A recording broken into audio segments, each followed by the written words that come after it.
Hello friends, नमस्ते। मैं doctor Hemlata. Friends, last video में हमने टाइम मैनेजमेंट के बारे में बात की कि हम किस तरह से इस टफ टाइम में भी अपने बच्चों के टाइम को मैनेज करना शुरू करें ताकि हमारे बच्चे बहुत अच्छे ढंग से पढ़ाई कर सकें। कोरोना का अभी कुछ भी नहीं पता है कि किस टाइम पे क्या होगा, कब स्कूल खुलेंगे, कब हमारे बच्चे स्कूल जाएंगे। फ्रेंड्स, लास्ट ईयर कोविड के टाइम पे मैं भी अपने बच्चों को बहुत अच्छे से मैनेज कुछ टाइम के लिए नहीं कर पाई थी, क्योंकि मेरा टाइम जो सेट हुआ था वो मेरे पेशेंट्स के अकॉर्डिंग, बच्चों के स्कूल जाने के अकॉर्डिंग था। लेकिन उसमें अचानक से डिस्टरबेंस आई और मुझे भी काफ़ी तकलीफ हुई। फ्रेंड्स, कुछ टाइम तक तो मैं भी इस तरह से रही कि कोई बात नहीं, जिस तरह से चलता है चलने दीजिए। स्कूल खुलेंगे तो बच्चे स्कूल जाएंगे तो फिर से वही टाइम टेबल में आएंगे और बच्चों की लाइफ फिर से इजी हो जाएगी। लेकिन साल भर के बाद भी ऐसा कुछ नहीं हुआ। मैंने इस साल अपने टाइम टेबल को इस तरह से सेट किया कि मेरा हाउस होल्ड वर्क भी डिस्टर्ब ना हो, बच्चों की पढ़ाई भी डिस्टर्ब ना हो और मेरा प्रोफेशन भी डिस्टर्ब ना हो। तो उसके लिए मैंने साल के शुरू में ही बच्चों को प्रिपेयर कर दिया था, अपने आप को प्रिपेयर कर लिया था इस टाइम टेबल के लिए। तो इस साल में मेरी लाइफ काफ़ी इजी और सिंपल मुझे लगने लगी है उस टाइम टेबल को मैनेज करके।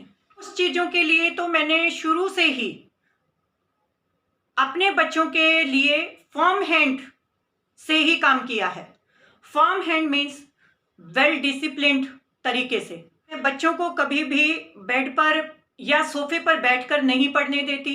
उनके लिए पढ़ाई के लिए दो ही जगह होती हैं, या तो वो नीचे ज़मीन में बैठ के पढ़ें या फिर टेबल चेयर का ही पढ़ाई के लिए यूज़ करें।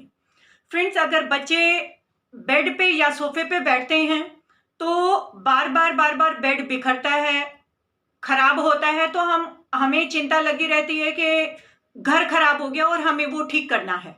उसी में हमारा सारा दिन निकल जाता है। दूसरी चीज़, बेड सिर्फ सोने के लिए होता है। बच्चे जब बेड पे जाते हैं तो लेजी फील करते हैं और उनकी पढ़ाई की वो परफॉर्मेंस नहीं रहती जो कि टेबल चेयर पे एक वेल डिसिप्लिन्ड तरीके से होती है। नेक्स्ट चीज, बेड बड़ा होने की वजह से बच्चे अपने आसपास बहुत सारी किताबें लेके बैठ जाते हैं, बहुत सारा सामान बिखेर के बैठ जाते हैं। तो वो चीज़ मुझे शुरू से ही पसंद नहीं है, इसलिए मैं बच्चों को सोफ़ा या बेड पढ़ाई के लिए यूज़ नहीं करने देती। अगर वो करने की कोशिश भी करते हैं तो इस चीज़ को मैं बहुत जल्दी ही मैनेज कर लेती हूँ। 3 बच्चों को भी मैं किस तरह से अलग अलग तरीके से हैंडल करती हूँ, एक ही साथ उन तीनों को पढ़ाने के लिए बिठाती हूँ। मेरे दोनों बच्चे बड़े हैं, 12 प्लस हैं, तो इसलिए उनको हैंडल करना उनके एज के अकॉर्डिंग मुश्किल होता है, बट ऐसे नहीं होता कि बहुत ज़्यादा डिस्टर्बेंस आई। छोटी बच्ची मेरी पौने 4 साल की है, तो बड़े बेटे और छोटी बेटी में दोनों के बीच जो एज डिफरेंस है वो लगभग 8.5 साल का है। तो दोनों में काफ़ी एज डिफरेंस होने की वजह से मुझे थोड़ा सा दिक्कत तो होती है। ऐसा नहीं कि बिल्कुल मतलब दिक्कत होती ही नहीं है, लेकिन उसको मैं सिंपल बनाने की कोशिश करती हूँ। फ्रेंड्स, जब मैं छोटी बेटी को ओरली पढ़ा रही होती हूँ या उसको कुछ सिखाना होता है तो उस टाइम पे मैं अपने दोनों बड़े बच्चों को राइटिंग का काम देती हूँ। और जब मुझे अपने दोनों बड़े बच्चों को पढ़ाना होता है, टीच करना होता है, उनके साथ बात करते हुए उस टॉपिक को क्लियर करना होता है, तो उस टाइम पे मैं अपनी छोटी बेटी को ज़्यादातर ड्राइंग का या राइटिंग का काम देती हूँ। तो इस तरह से तीनों बच्चे एक ही रूम में बैठ के अच्छे से एडजस्ट करके पढ़ लेते हैं।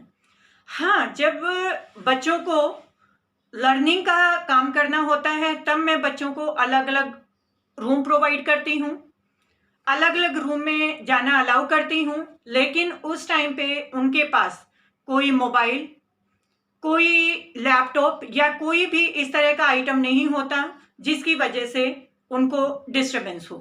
फ्रेंड्स, एक छोटी सी वीडियो क्लिप के माध्यम से देखिए कि मैं अपने बच्चों को पढ़ाई के लिए किस तरह से उनका टाइम टेबल मैनेज करके रखती हूँ। वो किस तरह से अलग अलग बैठ के अपनी पढ़ाई करते हैं और मैं तीनों बच्चों को एक साथ किस तरह से पढ़ा लेती हूँ।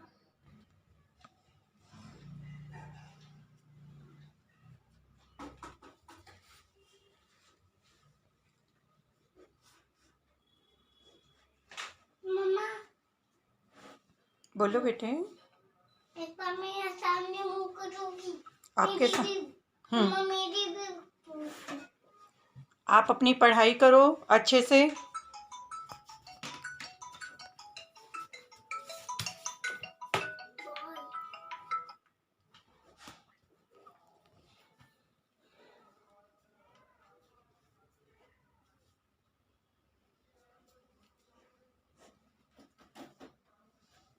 आप अपना काम क्यों नहीं कर रहे हो? मम्मा उठेगी। ओके, नेक्स्ट पेज चेंज करो, दूसरी साइड जाओ। Don't use colour,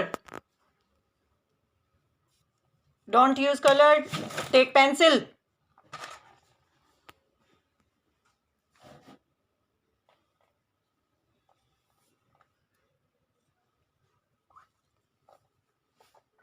right down correctly.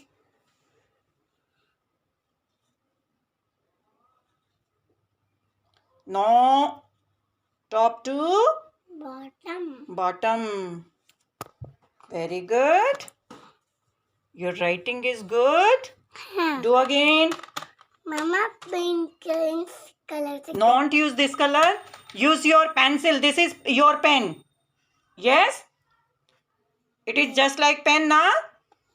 ये पेन है और यहाँ पे पेन लगी हुई है। Pencil. नहीं मम्मा पेन लगी यस हुई है। यस, आपका पेन लगा है। सब बड़े बच्चे भी पेन से करते हैं, आप भी बड़ी हो गई हो। नो, नीचे से लो, आप ऊपर से राइट कर रहे हो। आप ई से, डोंट स्टार्ट फ्रॉम बॉटम। ये तो हो गया। आप नेक्स्ट ई से इमली लिखो। ऊपर वाला कौन करेगा? ऊपर वाला क्या है? क्या लिखोगे? टेल मी, क्या है ऊपर वाला? What is this? क्या है ये? Tell me quickly. अनार।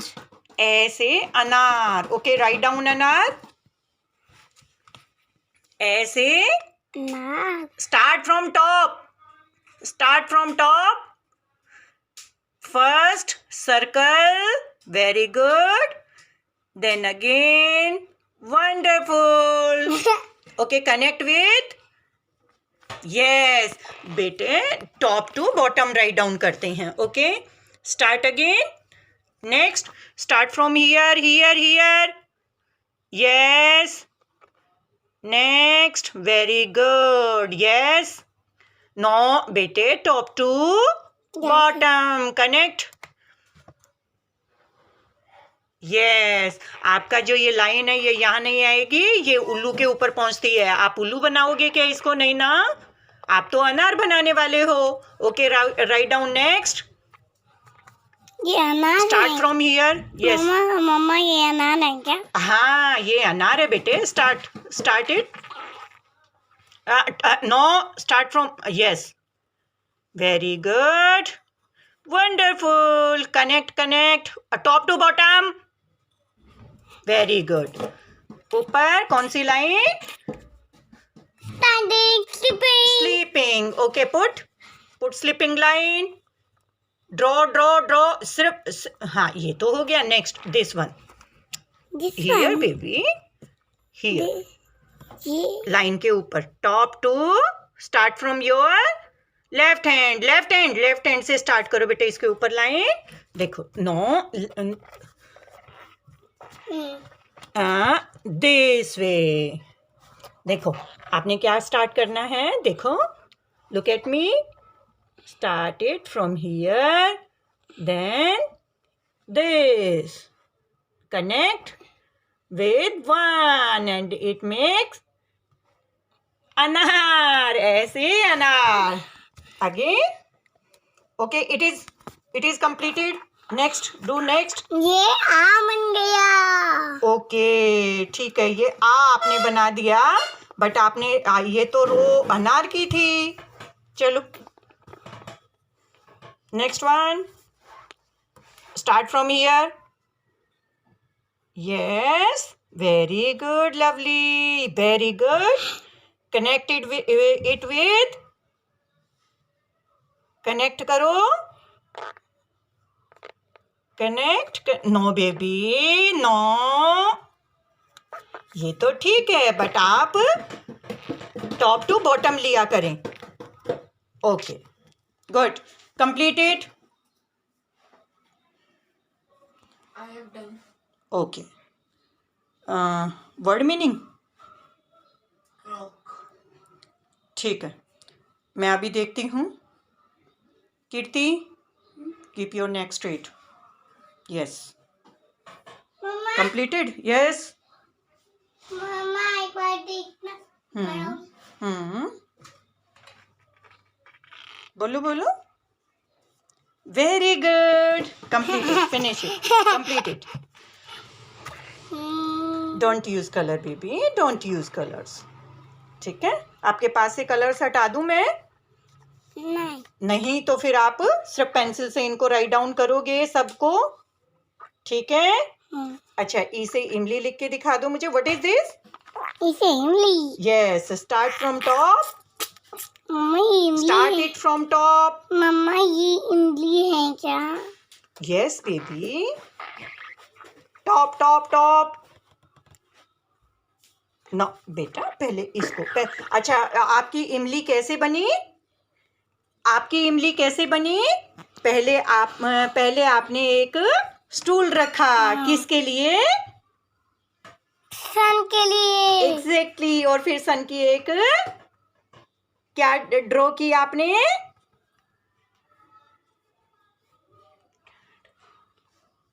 This is tail. ओ, सन को टेल लगा दिया आपने।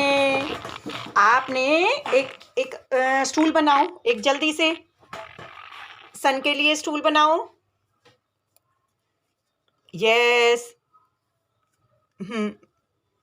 ये अब आप क्या ड्रॉ कर रहे हैं?